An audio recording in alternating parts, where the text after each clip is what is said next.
Hi, I'm Dr. Scholz. Let's talk about prostate cancer.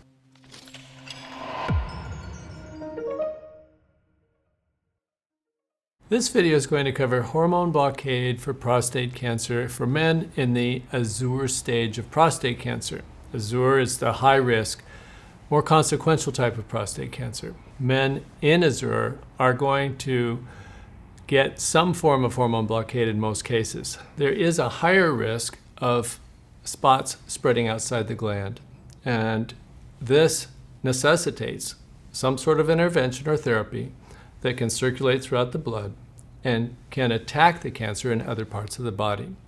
Hormonal therapy is ideally suited for this approach because the side effects are reversible and the treatment is very effective.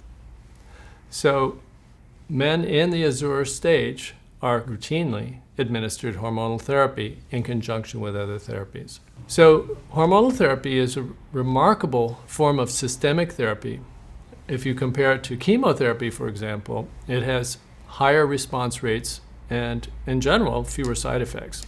So men with prostate cancer are very fortunate to have a form of therapy with reversible side effects that has such potent anti-cancer effects.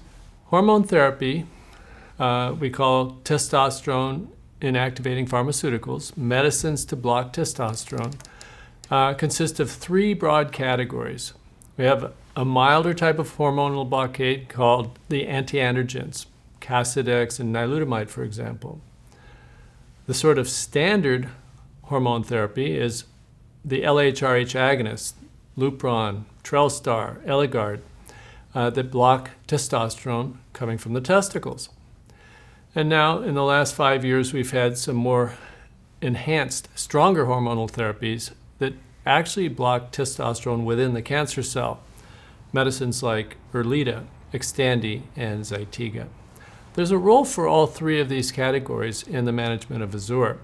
And we're going to go through and discuss the different approaches that are used because you don't want to use more hormone therapy than is absolutely necessary.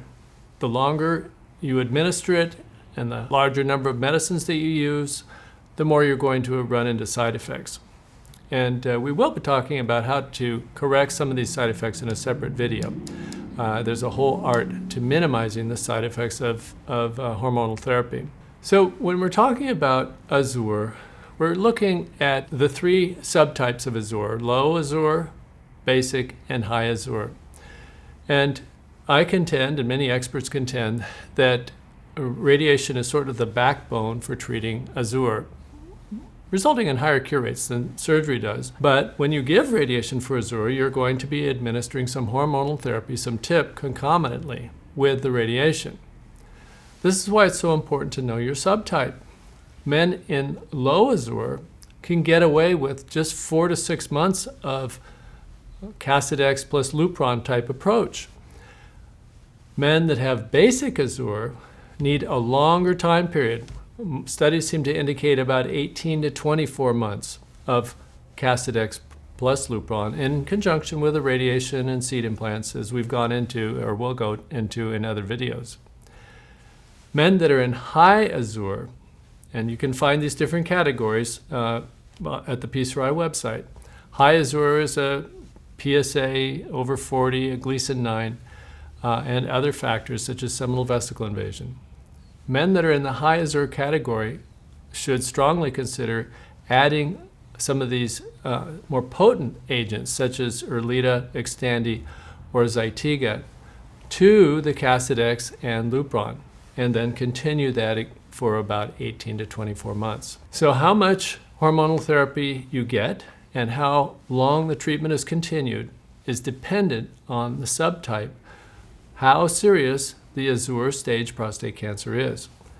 And a number of studies have shown that men in Low-Azure can get away with a short course of TIP.